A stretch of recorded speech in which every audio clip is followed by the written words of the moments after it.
Hello, dear students of BA third year. Congratulations, you all have successfully completed your second year, especially in this pandemic condition. The pandemic condition of COVID 19, what you have faced, and you are still facing the problem. Even in these conditions, you have studied well, you have faced your examination papers, although you could not complete your examination well, but anyway, what the provisions has been just applied on you by the university, you all have successfully completed all that, and congratulations once again. Students, आप सब लोगों को BA तृतीय वर्ष में प्रवेश की हार्दिक शुभकामनाएं। बड़े बुरे दौर से पूरा देश ही नहीं पूरी दुनिया गुजर रही है कोविड-19 की, और जिससे जो एक सामान्य व्यवस्था है, सामान्य प्रक्रिया है कि हम लोग जब जुलाई अगस्त में कॉलेज खुलता है तो जनरली हम अगली कक्षा में प्रवेश कर जाते हैं, प्रवेश लेते हैं, और उसके बाद क्लासेस चलनी स्टार्ट हो जाती हैं। बाकायदा हम लोग क्लास में बैठ कर के पढ़ते हैं, बट अनफॉर्चुनेटली इस बार ऐसा नहीं हो पा रहा है।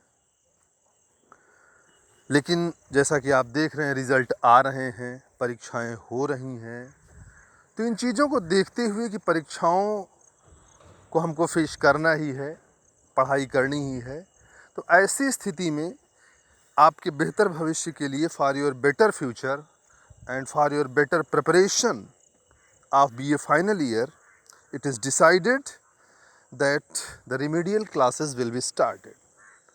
ये निर्णय हम लोगों ने लिया है, आप लोगों ने मिल करके, कि अपने भविष्य को देखते हुए हम लोग रिमेडियल क्लासेस की स्टार्टिंग करें। इसलिए भी ज़्यादा महत्वपूर्ण हो जाता है स्टूडेंट्स कि जब सेकेंड ईयर में आप लोग थे, तो स्पेशली इंग्लिश सब्जेक्ट में थोड़ा सा जो सिलेबस था वो लिमिटेड था, but this year in BA third year your syllabus is very lengthy. Your syllabus is very lengthy means कि 3 पेपर हो जाते हैं, और उसमें भी विशेष करके जो फर्स्ट पेपर है आपका वो काफ़ी लॉन्ग हो जाता है, जबकि उसको काफ़ी सिलेक्टेड पढ़ाया जाता है, बावजूद इसके वो बहुत लेंदी हो जाता है, काफ़ी बड़ा हो जाता है स्टूडेंट्स। तो ऐसी स्थिति में अगर टाइमली हम लोग इसको नहीं स्टार्ट करते हैं तो मुझे लगता है कि सिलेबस पूरा होना तो वैसे भी कठिन लग रहा है, लेकिन फिर भी I will try my best to make you clear about all the concepts what is just there in your all 3 papers. मैं अपनी तरफ से पूरा प्रयास करूंगा कि जो तीनों पेपर में आप लोगों को जो भी चीज़ें सिलेबस में हैं, उन सारी चीज़ों को सक्सेसफुली कंप्लीट किया जा सके। ओके स्टूडेंट्स, तो सबसे पहले हम आप लोगों को इस बात के लिए कंग्रेचुलेसन देते हैं कि आप लोग थर्ड ईयर में आ गए हैं, बीए कंप्लीट होने वाले ईयर में आ गए हैं, और कहीं ना कहीं एक ऐसी स्थिति में खड़े हैं कि आप आने वाले भविष्य में भी बता सकेंगे कि हम लोगों ने बड़ी विषम परिस्थितियों में अपना ग्रेजुएशन कंप्लीट किया। तो इसके लिए हम आपको बधाई देते हैं कि आप लोग सक्सेसफुली आगे बढ़ रहे हैं, और इन परिस्थितियों में भी पढ़ने की योजना आप लोगों ने बना रखी है। Thank you students. अब हम लोग थोड़ा सा जानेंगे सिलेबस के बारे में कि किस तरीके का सिलेबस आपके यहाँ है। थोड़ा सा ये डिफरेंट है थर्ड ईयर से। जनरली 2 पेपर होते हैं एक सब्जेक्ट में, आप लोग फर्स्ट ईयर और सेकेंड ईयर में आप लोगों ने देखा है, बट यहाँ थर्ड ईयर में एक सब्जेक्ट में आपको 3 पेपर करने हैं। कितने paper students? There are 3 papers. अगर आप लोग अपने पास कॉपी और पेन रखे हों तो नोट कर सकते हैं। सबसे पहले हम लोग सिलेबस ही डिस्कस करेंगे, क्योंकि किसी भी स्टडी की स्टार्टिंग इसी चीज़ से होती है कि उसका सिलेबस क्या है, उसकी सीमाएं कहाँ तक हैं, उसका प्रारंभ कहाँ से हो रहा है, और वो विषय विराम कहाँ पे ले रहा है। तो स्टूडेंट्स, हम सब लोग पहले इसका सिलेबस ही स्टडी करेंगे। तो जनरली अभी तक हम लोगों ने फर्स्ट ईयर और सेकेंड ईयर में जो स्टडी की है, वो एक सब्जेक्ट में 2 पेपर हुआ करते थे। First paper and second paper. But this year एक सब्जेक्ट में आपको 3 पेपर करने हैं। कितने पेपर करने हैं? 3 पेपर करने हैं। हाँ, क्वेश्चन का जो पैटर्न है विशेष करके एग्जामिनेशन पॉइंट ऑफ व्यू से, तो जो सेकेंड ईयर में एक पेपर का पैटर्न रहा है, क्वेश्चन पेपर का पैटर्न वही फॉलो होगा यहाँ पर भी। जैसे आप लोगों ने देखा था कि 10 क्वेश्चन आपके वेरी शॉर्ट टाइप के होते थे और 2-2 नंबर के। उसके बाद 5 क्वेश्चन आपको एग्ज़ाम में करने होते थे 10-10 नंबर के, जो शॉर्ट टाइप होते थे, और 2 क्वेश्चन होते थे जो लॉन्ग आंसर होते थे, लॉन्ग क्वेश्चंस के आंसर देने होते थे। तो जो ये आपका पैटर्न था स्टूडेंट्स, वही पैटर्न आपको इस ईयर भी फॉलो करना है। मींस क्वेश्चन पैटर्न के लिहाज से कोई चेंजेस नहीं है। हाँ, पेपरों की संख्या जरूर थोड़ी सी बढ़ गई है। Okay students, I think you have got it well. Yes. तो अब हम लोग एक एक करके तीनों पेपर के बारे में जानते हैं। Okay, yes students, this is your first paper on your screen. You can just watch it. आप इसको देख सकते हैं। जो फर्स्ट पेपर आपका है, इस पेपर का नाम है literary forms and movements. Okay students, what? Literary forms and movements, ये पेपर का नाम है। और स्टूडेंट्स, इसकी बुक भी मेरी लिखी हुई आप लोग पढ़ेंगे, जो विश्वविद्यालय द्वारा इस पेपर के लिए किताब प्रेस्क्राइब की गई है। Means university has prescribed a certain book for this paper, B A third year first paper, in the form of literary forms and movements. तो that is my book, I have written the book and that is prescribed in your syllabus for your studies. तो वो मेरे द्वारा लिखी गई book पे ही आपको इस पेपर को पढ़ना है। तो you can consider your self fortunate that the teacher who has written the book, he is there to teach you in your class also. तो आप उसी से पढ़ पा रहे हैं जिसको आप लोगों ने, जिसकी बुक आपके पास हाथ में होगी, उसी के द्वारा आपको पढ़ने का भी मौका मिलेगा। ओके स्टूडेंट, थोड़ा सा इस पेपर के बारे में हम लोग जान लेते हैं। जनरली आप लोग अभी तक जो पढ़ते रहे हैं, ड्रामा आप लोगों ने पढ़ा है, लास्ट ईयर ही आप लोगों ने मैकबेथ की स्टडी की। इसके अलावा पोइट्री आप लोगों ने पढ़ा फर्स्ट ईयर में, विलियम शेक्सपियर का सोनेट पढ़ा आप लोगों ने। इसके अलावा आप लोगों ने ड्रामेटिक मोनोलॉग्स पढ़े, लिरिक पढ़ा, तमाम प्रकार के पोएम पढ़े। तो लेकिन हर जो पोएम होती है वो एक निश्चित फॉर्म में होती है, उसका निश्चित एक लिटरेरी फ्रेम होता है, राइट? जैसे ये कविता है तो ये सोनेट है, ये कविता है तो सोनेट नहीं है बल्कि ये बैलेड है, ये कविता ड्रामेटिक मोनोलॉग है। तो अलग अलग फॉर्म होते हैं कविताओं के। जैसे हिंदी में आप लोग पढ़ते हैं खंड काव्य, महाकाव्य, दोहा, सोरठा, छंद, सवैया, इस तरीके से जैसे हिंदी में तमाम सारे स्वरूप होते हैं काव्य के, वैसे ही इंग्लिश में भी आपके जितने भी लिटरेरी फील्ड हैं, चाहे वो ड्रामा हो, ड्रामा है तो कई प्रकार के ड्रामे होंगे, सुखांत नाटक भी हो सकते हैं, दुखांत नाटक होंगे, सुखांत दुखांत नाटक होंगे, ऐतिहासिक नाटक होंगे। तो उनके जो प्रकार हैं, या कविताओं के जो प्रकार हैं, या उपन्यासों के जो प्रकार हैं, या निबंधों के जो प्रकार हैं, सब के अलग अलग फॉर्म्स हैं, अलग अलग प्रकार हैं और अलग अलग विशेषताएं हैं। तो इनकी डिटेल्ड स्टडी होगी। मीन्स पोइट्री क्या है और पोइट्री के कितने फॉर्म हैं, कितने रूपों में कविताओं की रचना की जाती है, या नाटक क्या है, नाटकों को कितने रूपों में लिखा जा सकता है, कितने प्रकार के नाटक होते हैं, या उपन्यास क्या है, उपन्यास कितने रूपों में आपके सामने आते हैं, कितने रूपों में आप उपन्यासों को देख पाते हैं, क्या उनका स्वरूप होता है, क्या उनकी रचना होती है, उनको लिखा कैसे जाता है, साथ ही उनकी विशेषताएं क्या होती हैं। ये सारी चीज़ें आप लोग फॉर्म्स के अंतर्गत पढ़ेंगे। इससे क्या है, इससे कितने प्रकार के हैं, राइट? तो स्टूडेंट्स इसमें फॉर्म्स में हम लोगों को स्टडी ये करना है कि ये जो आप लोगों ने अभी तक नावल पढ़ा है, ड्रामा पढ़ा है, पोइट्री पढ़ा है, एसे पढ़ा है, ये इन सब के फॉर्म्स की स्टडी करनी है आपको। हर फॉर्म अपने आप में एक इंडिविजुअल है, अपने आप में डिफरेंट है, उसकी अलग कैरेक्टरिस्टिक्स है, उसके अलग अलग राइटर्स हैं, सबका एक अलग स्पेशलाइजेशन है, सबकी अपनी अपनी अलग अलग विशेषताएं हैं और सबका अपना अपना क्षेत्र है। जैसे शेक्सपियर है तो वो सॉनेट्स के लिए जाना जाता है, पीबी शेली हैं तो अपने लिरिक्स के लिए जाने जाते हैं, एस.टी. कॉलरिज हैं तो अपने बैलेट्स के लिए जाने जाते हैं, विलियम शेक्सपियर हैं तो अपने ट्रेजेडीज के लिए जाने जाते हैं, right.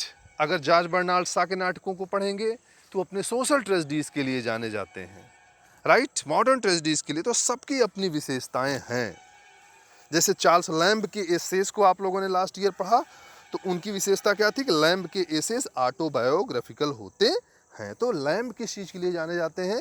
He is known for his autobiographical essays. तो स्पेशली स्टूडेंट्स इस पेपर में हम ये सारी चीज़ें पढ़ेंगे कि किस तरीके से कौन सा राइटर किसके लिए स्पेशलाइज्ड है या किस फॉर्म को कौन कौन लोग लिखते हैं। तो ये डिटेल में स्टडी इसकी हम करेंगे, राइट। ये इसकी पहली यूनिट है जिसमें आप फॉर्म्स की स्टडी करेंगे, एक एक करके हम पढ़ाएंगे। मुझे लगता है कि जब मैंने फर्स्ट ईयर में जो लोग हमारे स्टूडेंट्स रहे होंगे तो पोइट्री का फॉर्म हमने कुछ पढ़ाया था, क्योंकि पोइट्री सिलेबस में है आप लोगों के फर्स्ट ईयर में। तो पोइट्री को हमने शायद पढ़ाने से पहले उसके फॉर्म्स कुछ डिस्कस किए थे, तो वो सारी चीज़ें भी यहाँ डिस्कस होंगी।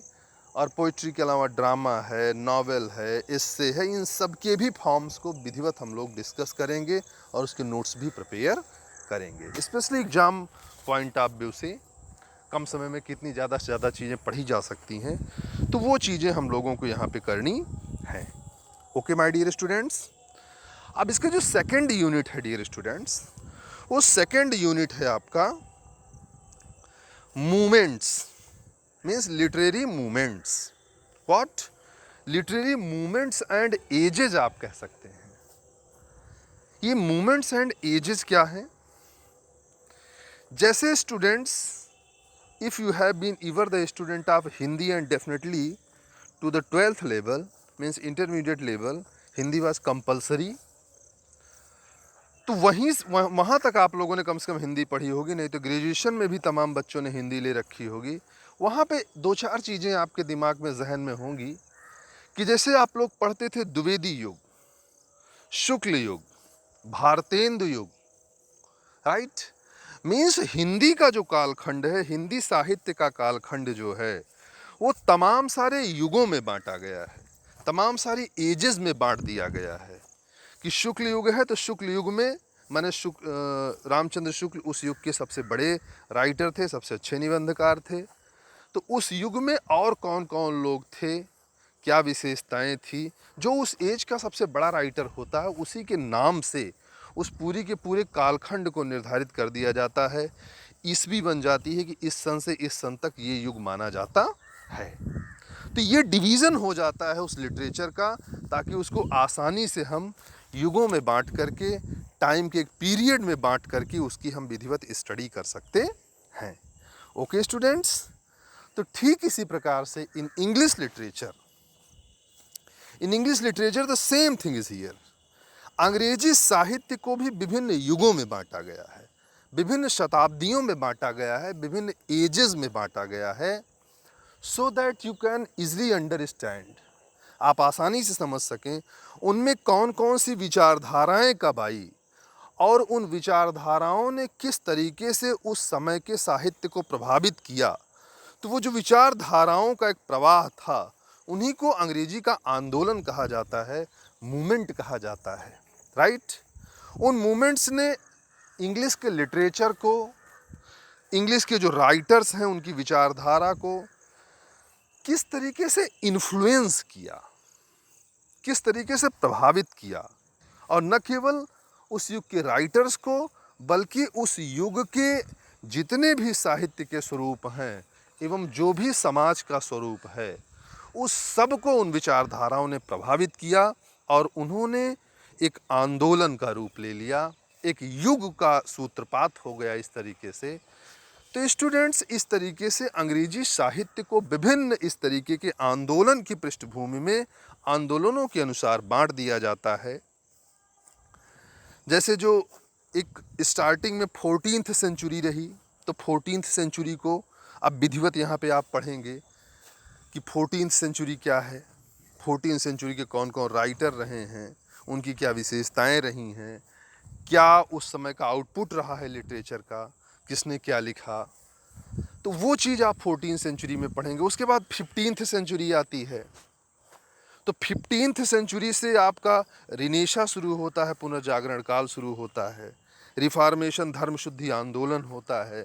तो उस समय दो मूवमेंट हुए रिनेशा और रिफॉर्मेशन के रूप में दो ऐसे आंदोलन रहे समाज में, विशेष करके यूरोपियन कंट्रीज़ में, जिन्होंने वहाँ की दिशा और दशा को प्रभावित किया और वहाँ के साहित्य पर भी इसका बहुत बड़ा प्रभाव पड़ा। तो स्टूडेंट्स, ये 15th सेंचुरी से 16th सेंचुरी 17th सेंचुरी तक ये आंदोलन चलते रहे, राइट। तो उसकी विधिवत स्टडी करेंगे हम कि वो आंदोलन क्या रहा, उसका अर्थ क्या है, क्यों शुरू हुआ, उसके कारण क्या थे, उन्होंने किन चीज़ों को प्रभावित किया, क्या परिणाम रहे, उसने किन किन राइटर्स को प्रभावित किया, राइटर्स की रचनाओं में उसका क्या प्रभाव रहा, ये सारी की सारी चीज़ें हम लोग स्टडी करेंगे। जैसे जो रिनेशा और रिफॉर्मेशन पहला ही मूवमेंट है, तो इसमें बेसिकली विलियम शेक्सपियर का जिक्र आएगा, फ्रांसिस बेकन का जिक्र आएगा। इन लोगों को आप लोगों को समझना पड़ेगा, न केवल इन आंदोलनों के बारे में, बल्कि उन आंदोलनों से जुड़े हुए जो बड़े साहित्यकार हैं उनके बारे में भी आपको अच्छे से समझना पड़ेगा। ओके स्टूडेंट्स, इसी तरीके से धीरे धीरे विभिन्न युगों में बढ़ते हुए हम आधुनिक युग तक आते हैं कि किस तरीके से जो हमारा लिटरेचर है वो किस तरीके से उधर 14th century, 13th century, 14th century, 15th century से होता हुआ अंग्रेजी का साहित्य आधुनिक युग तक पहुंचा कैसे। तो रिनेसेंस एंड रिफॉर्मेशन का मूवमेंट आपको पढ़ना है। इसके अलावा मेटाफिजिकल पोइट्री आपको पढ़नी है, जो आप 17th सेंचुरी में आप स्टडी करेंगे मेटाफिजिकल पोइट्री को। उसके बाद नियो क्लासिकल एज है। Neo classical as students first year में ही आप लोगों को अलेक्जेंडर पोप को मैंने पढ़ाया होगा। तो जो 18th सेंचुरी है, 18वीं शताब्दी है, उसमें ये आंदोलन दिखता है 18वीं शताब्दी में, नियो क्लासिकल एज, जिसका सबसे लीडिंग पोइट जो था वो अलेक्जेंडर पोप था स्टूडेंट्स। इसके अलावा रोमांटिक मूवमेंट हम लोग पढ़ेंगे। रोमांटिक मूवमेंट 19th सेंचुरी का मूवमेंट है, 19वीं सदी का जो पहला मूवमेंट है, पहले 50 सालों का जो आंदोलन है, जो एक लिटरेरी इम्प्रेशन जिसने बनाया वो रोमांटिक एज है। आप लोगों ने विलियम वर्ड्सवर्थ, पीवी शेली, जॉन कीट्स वगैरह के बारे में सुना होगा, तो उन लोगों को हम लोग रोमांटिक एज में पढ़ेंगे।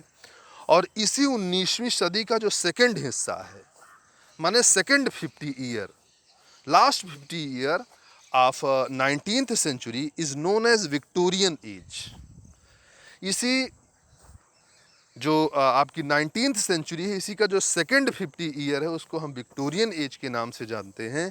क्वीन विक्टोरिया का शासन हुआ करता था इंग्लैंड में, तो इसीलिए इसको विक्टोरियन एज कहा जाता है। और यह एज आप लोगों ने पढ़ा होगा मैथ्यू अर्नॉल्ड के बारे में। इसके अलावा आप लोगों ने आल्फ्रेड लॉर्ड टेनिसन के बारे में पढ़ा होगा। आप लोगों ने रॉबर्ट ब्राउनिंग को फर्स्ट ईयर में इन लोगों को आप लोगों ने पढ़ा है। तो ये सारे लोग विक्टोरियन एज के रहे। तो क्या सारी विशेषताएं रही विक्टोरियन एज में, जो भी एक राइटर आए, जो भी पोएट्स आए, उन लोगों ने क्या विशेष दिया, किस तरीके से अपने लिटरेचर से साहित्य को प्रभावित किया और समाज को प्रभावित किया, या हम यूँ कह सकते हैं कि समाज की व्यवस्थाओं ने किस तरीके से उनके साहित्य को प्रभावित किया, राइट। ये सारी चीज़ें हम लोग विक्टोरियन एज में पढ़ेंगे। इसके अलावा 20th सेंचुरी जो 20वीं सदी है, मॉडर्न एज। तो अभी तक आप लोगों ने स्टूडेंट्स अनफॉर्चुनेटली सेकेंड ईयर तक मॉडर्न एज में कुछ भी पढ़ा नहीं है। मॉडर्न एज में आप लोग कुछ भी नहीं पढ़े हैं। तो इस ईयर बल्कि मॉडर्न एज को पढ़ेंगे। आधुनिक युग में जो राइटर आए, मॉडर्न एज, यस स्टूडेंट्स, आप लोगों ने थोड़ा सा पढ़ा। मॉडर्न एज में आप लोगों ने last year George Bernard Shaw को पढ़ा होगा। तो जो जॉर्ज बर्नार्ड शॉ है, आर्म्स एंड द मैन, आपको याद आ रहा होगा, तो वो मॉडर्न एज का ही ड्रामाटिस्ट है। तो किस तरीके से मॉडर्न एज में पोइट्री लिखी गई, किस एज में मॉडर्न एज में ड्रामे लिखे गए, क्या ट्रेंड रहा, क्या विशेषताएं रही, जो मॉडर्न एज रही है वो किस तरीके से प्रभावित करती है हमारी सोसाइटी को, और किस तरीके से लिटरेचर का आउटपुट रहा उस एज में, तो ये सारी चीज़ें हम लोग इसमें पढ़ेंगे। इसके अलावा सिंबॉलिज़म एक मूवमेंट है मॉडर्न एज का ही। मॉडर्न एज में प्रतीकवाद किस तरीके से लिटरेचर में आया है और किस तरीके से लिटरेचर को इन्फ्लुएंस किया है, किस तरीके से पोएट्स ने और राइटर्स ने सिंबॉलिज़म का प्रयोग किया है अपने लिटरेचर में, वो सारी चीज़ें आपको देखने के लिए मिलेंगी स्टूडेंट्स। तो ये आपका फर्स्ट पेपर है, forms and movements, literary forms and movements students. ये आपका पेपर फर्स्ट है, ओके। इसके अलावा अब हम लोग अब पेपर सेकंड के बारे में थोड़ा सा जानेंगे। Yes students, now on your screen your second paper is there. What paper?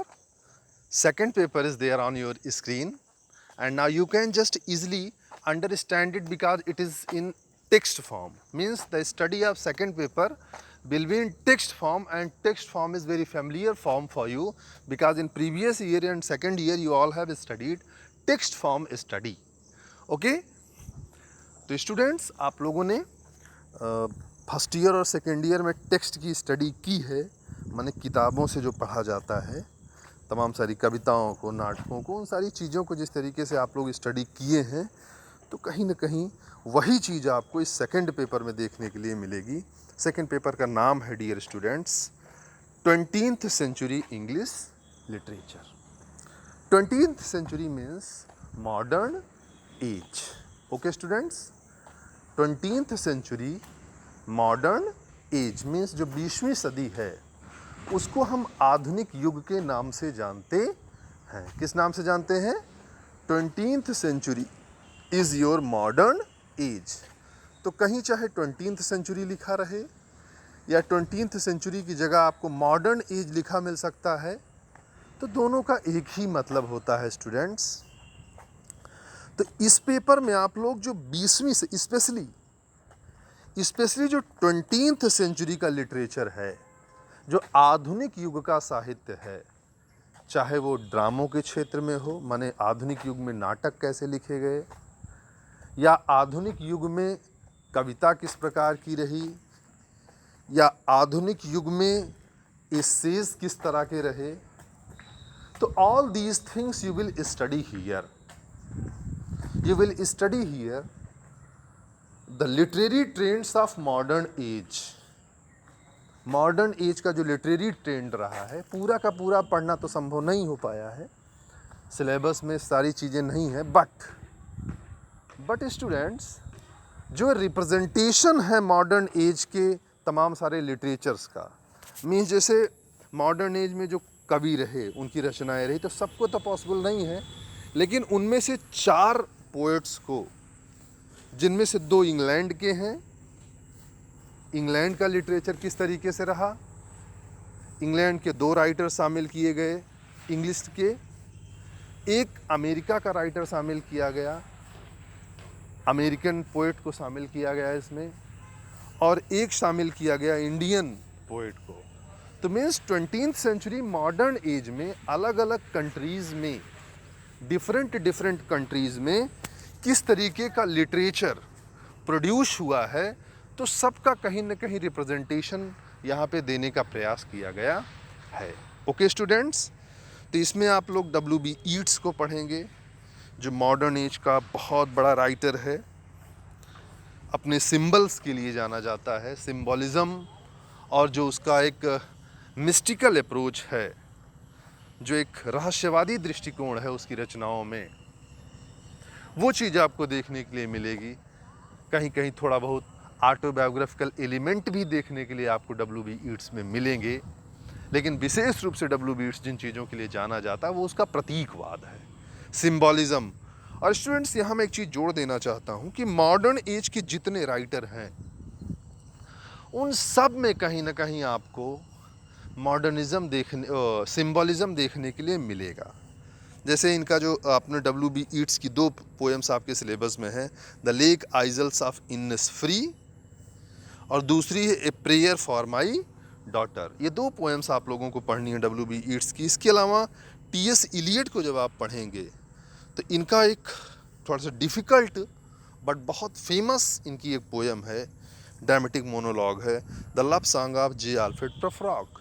ये भी एक सिंबॉलिकल पीस है, सिंबॉलिकल रचना है। इसके अलावा रॉबर्ट फ्रॉस्ट की stopping by woods on a snowy evening, I think आप लोगों ने इसको इंटरमीडिएट में पढ़ा होगा, इस पोएम को, रॉबर्ट फ्रॉस्ट की stopping by woods on a snowy evening. But students, this is very much different from the poem of intermediate. Its explanation and elaboration is quite different. जो इंटरमीडिएट में आपने पढ़ा वो एक शाब्दिक अर्थ पढ़ा होगा, जिस भी टीचर ने पढ़ाया होगा, बट इसकी जो सिंबॉलिकल मीनिंग है, इसकी जो डेप्थ है, वो आपको इस ईयर देखने के लिए मिलेगी। ओके स्टूडेंट्स, इसके अलावा निज़िम इज़ेकिल, ये इंडियन आपको भारतीय कवि मिलेंगे यहाँ पे। इनको जब आप पढ़ेंगे तो इनकी एक बड़ी अच्छी रचना है नाइट ऑफ द स्कॉर्पियन, इसको आप लोग पढ़ेंगे स्टूडेंट्स। ये सारा का सारा जो पोर्शन है ये डिटेल्ड स्टडी में है। इसके अलावा यूनिट 2 में 2 एस्से आपको पढ़ने हैं। जैसे लास्ट ईयर आपने कई सारे एस्से पढ़े थे, बेकन को पढ़ा था, लैम्ब को पढ़ा था, हक्सले को पढ़ा था, लिंड को पढ़ा था, तमाम सारे एसेइस्ट और उनके एसेस की विधिवत आप लोगों को स्टडी कराई गई थी, नोट्स भी प्रोवाइड कराया गया था स्टूडेंट्स। तो इस ईयर आपको 2 एस्से पढ़ने हैं और दोनों के दोनों मॉडर्न एज के एस्से हैं। किस चीज़ के एस्से हैं? 2 essays are of modern age, दोनों एस्से मॉडर्न एज के एस्से हैं। ओके स्टूडेंट्स, तो वो आपको पढ़नी है, जिसमें एल्डस हक्सले का बनारस आपको पढ़ना है। बहुत ही इंटरेस्टिंग सोशल रिप्रेजेंटेशन है, स्पेशली जो इंडियन पृष्ठभूमि पे लिखा गया है, भारतीय पृष्ठभूमि पे लिखा गया है कि किस तरीके से भारतीय लोगों में थोड़ा सा अंधविश्वास के भाव हैं। बनारस में एक्लिप्स का डिस्क्रिप्शन इसमें देखने के लिए आपको मिलेगा। बहुत ही इंटरेस्टिंग एस्से है बनारस, एल्डस हक्सले का लिखा हुआ। थोड़ा सा ह्यूमर भी है, थोड़ा सा सटायर भी है, व्यंग और हास्य भी आपको देखने के लिए मिलेगा। बहुत ही इंटरेस्टिंग एस्से है। इसके अलावा जो एक एस्से आपको पढ़ने के लिए मिलेगा वर्जीनिया वुल्फ का, किसका स्टूडेंट्स? वर्जीनिया वुल्फ का एक एस्से आपको पढ़ने के लिए मिलेगा, वो है जूडिथ शेक्सपियर। ये क्लासिकल पीस है, जो एक वर्जीनिया वुल्फ को फेमिनिन रिप्रेजेंटेटिव माना जाता है, नारी जाति का प्रतिनिधित्व करने वाला। इस पुरुष प्रधान समाज में किस तरीके से विसंगतियों का सामना करना पड़ता है नारी जाति को, तो वो जो रिप्रेजेंटेशन है वो बड़ा क्लासिकल पीस है वर्जीनिया वुल्फ का। स्ट्रीम ऑफ कॉन्शसनेस का जो कंसर्न है वो आपको देखने के लिए मिलेगा, बड़ा इंटरेस्टिंग है। ये डिटेल्ड में है दोनों, मीन्स दोनों में से आपको एक्सप्लेनेशन करने हैं। पोइट्री में भी आपको एक्सप्लेनेशन करना है। तो ये जो आपका पोइट्री और ये एस्से का पोर्शन है, unit 1 and unit 2 of second paper, तो this is for detailed study, means you will be expected to just attempt explanatory questions and explanation, reference, context and explanation what you have studied in 2nd year, right? So that kind of questions will be required there in your examination from this paper, right? इसके बाद students जो आपका paper 3rd है, second paper की ही unit 3rd है, उसमें 2 ड्रामे हैं मॉडर्न एज के। आधुनिक युग के 2 नाटकों को स्टडी करना है आप लोगों को। 2 ड्रामाज आर देयर, 2 ड्रामे हैं। क्या है? 2 ड्रामा आपको स्टडी करना है मॉडर्न एज का, राइट? लेकिन अच्छी बात यह है कि that is for non detailed study. Non detailed study का मतलब यह है कि इसके थॉट और कंसर्न्स को आपको पढ़ लेना है। इसका कुल मिला के इसकी समरी आपको पढ़ लेनी है, इसके विचारों को समझ लेना है। इसके क्वेश्चंस आप ज़रूर एग्ज़ाम में करेंगे, ज़रूर आपसे क्वेश्चन पूछे जाएंगे, लेकिन नॉन डिटेल्ड से मतलब ये है कि इसका एक्सप्लेनेशन एग्ज़ाम में नहीं पूछा जाएगा, इसमें से व्याख्या करने के लिए नहीं आता है। ये नॉन डिटेल्ड स्टडी है, इसमें से क्वेश्चन आप केवल करेंगे एग्ज़ाम में, लेकिन किसी भी प्रकार के एक्सप्लेनेशन आपसे पूछे नहीं जाएंगे, राइट स्टूडेंट्स? तो ये 2 जो ड्रामे हैं, जिसमें से एक है टी.एस. इलियट का बड़ा फेमस प्ले है murder in cathedral, murder in cathedral, और इसके अलावा जॉन ऑसबॉर्न का लुक बैक इन एंगर। कौन सा? Look back in anger. ये दोनों के दोनों जो प्ले हैं ये they are for non detailed study. Okay, ये आपको पढ़ना है। इसके अलावा स्टूडेंट्स जो आपका पेपर थर्ड है, क्लियर? अब हम आप लोगों को पेपर थर्ड के बारे में बताएंगे। पेपर थर्ड आपका जो है इसका नाम है फिक्शन। क्या नाम है इसका? पेपर थर्ड है आपका फिक्शन। और स्टूडेंट्स आपके चेहरे पे मुस्कान आएगी थोड़ा सा ये सोच करके कि ये जो पेपर थर्ड है इसको मैं पढ़ाऊंगा, right? I have been made the specialist of this paper fiction. और स्टूडेंट्स इसमें आपको दो चीज़ें पढ़नी है, इसमें दो यूनिट है और दोनों की दोनों नॉन डिटेल्ड हैं। नॉन डिटेल्ड का मतलब इसको खूब अच्छे से हम लोग डिस्कस करेंगे, खूब सारी इसकी स्टोरी समरी डिस्कस करेंगे, लेकिन इसको लाइन बाय लाइन पढ़ने की आवश्यकता नहीं होगी क्योंकि इसमें से एक्सप्लेनेशन एग्जाम में नहीं आएगा। There will be no explanation which will be required in the examination to attempt, right? कोई भी एक्सप्लेनेशन एग्जाम के लिए आप लोगों को अटेम्प्ट नहीं करना होगा। This is good for this paper. This question is for non-detailed study, right? Means question will be there in the examination, right? Very short type of question, short type of question, and long kind of questions will be there in your examination to attempt. But there will be no explanation. कोई भी explanation इसमें से नहीं पूछा जाएगा आप लोगों से, ये चीज़ आपके लिए अच्छी है। ओके स्टूडेंट्स, तो ये फिक्शन के दो यूनिट आपको दी गई हैं। इसमें से जो पहली यूनिट है फिक्शन की, उसमें आप लोगों को शॉर्ट स्टोरीज पढ़नी है। क्या पढ़नी है? 4 short stories are there. 4 short story हैं। उन चारों शॉर्ट स्टोरीज को आपको पढ़ना है। खूब अच्छे से उसको मैं एक्सप्लेन करूँगा, समझाऊँगा। बहुत ही इंटरेस्टिंग स्टोरीज हैं, आप हंसेंगे भी, आपको मज़ा भी आएगा। Definitely will laugh and will enjoy and also will get some messages what the writer has target behind their creations. वो जो राइटर्स के जो स्टोरी टेलर्स हैं, स्टोरी राइटर्स हैं, उनका जो टारगेट है अपने इस लिटरेचर को लिखने के पीछे, कहीं ना कहीं वो मैसेजेस भी आपको कन्वे होंगे और साथ साथ आपको मज़ा आएगा। डेफिनेटली विल लाफ, आप हंसेंगे भी। Very interesting short stories are here. 4 short stories are there in your syllabus. ये चारों की चारों कहानियाँ हैं, बहुत इंटरेस्टिंग कहानियाँ हैं, जिनमें से ओ हेनरी की द लास्ट लीफ बड़ी ही इमोशंस से भरी हुई। इसमें आपको हंसने का मौका नहीं मिलेगा। This is very interesting and emotional story which just tells the psychology of human mind. मानव मस्तिष्क का जो साइकोलॉजी है, जो मनोविज्ञान है, एक ऑप्टिमिस्टिक विज़न को लेकर के, एक आशावादी दृष्टिकोण को लेकर के बहुत इंटरेस्टिंग स्टोरी है the last leaf, O Henry की लिखी हुई है।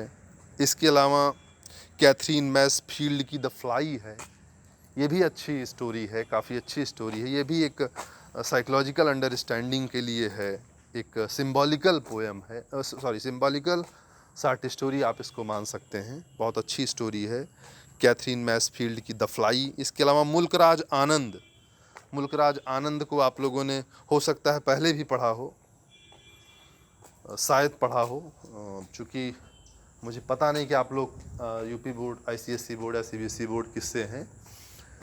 तो इनकी स्टोरीज़ आप लोगों को हो सकता है कि इंटरमीडिएट लेवल पे कहीं हो सकता है कि पढ़ने के लिए मिली भी हो इनकी स्टोरीज़। मुल्कराज आनंद की जो स्टोरी है barbers trade union, very nice, very very interesting story it is, and it is a short story of social representation. इसमें आपको सोशल रिप्रेजेंटेशन देखने के लिए मिलेगा और उस सोशल रिप्रेजेंटेशन में आपको काफ़ी सारी लाफिंग करनी है। A humorous kind of description is there.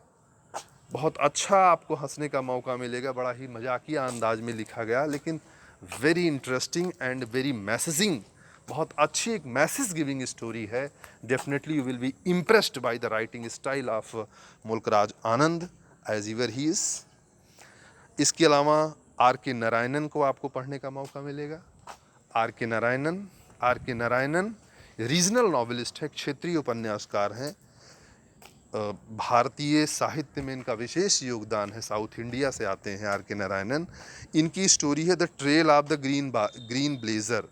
The trail of the green blazer बहुत ही इंटरेस्टिंग शार्ट स्टोरी है। इस पे तो फिल्म भी बनी हुई है। तमाम सारी इस जगहों पे इसका तमाम भाषाओं में फिल्मांकन भी हुआ है।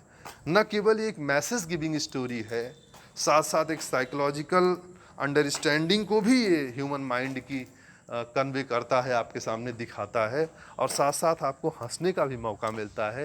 एक ह्यूमरस डिस्क्रिप्शन आपको देखने के लिए मिलता है, हंसने का मौका आपको मिलता है। बहुत ही इंटरेस्टिंग ये 4 स्टोरीज़ सीक्वेंस में आपको पहले यूनिट में आपको पढ़ने के लिए मिलेंगी। फर्स्ट यूनिट में आपको अच्छे से इसको पढ़ने का मौका मिल जाएगा।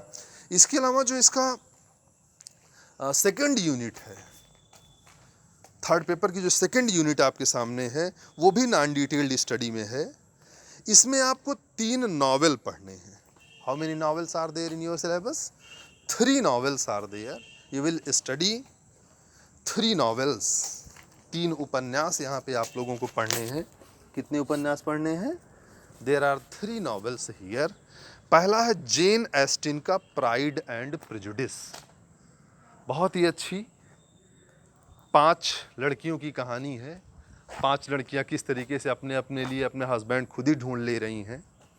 बहुत ही अच्छी, बड़ी ही सटायर भी इसमें मिलेगा, आयरनी मिलेगी, ह्यूमर मिलेगा, सोशल रिप्रेजेंटेशन, सब कुछ इसमें मिलेगा आपको।